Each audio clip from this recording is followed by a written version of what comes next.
महायुतीच्या संभाव्य उमेदवारांची नावं आज समोर आली आहेत. यामध्ये आपलं स्थान नाही असं समजल्यानंतर महायुतीमधील इच्छुकांमधून तीव्र संताप व्यक्त होतोय.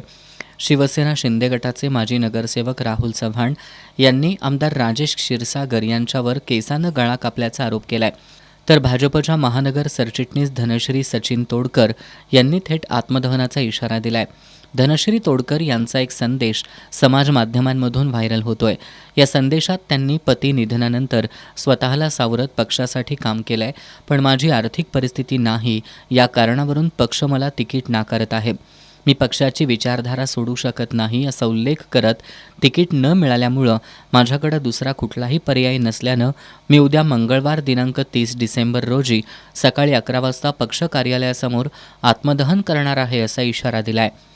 धनश्री तोडकर यांच्या या इशाऱ्यामुळं भाजपमध्ये चांगलीच खळबळ उडाली आहे.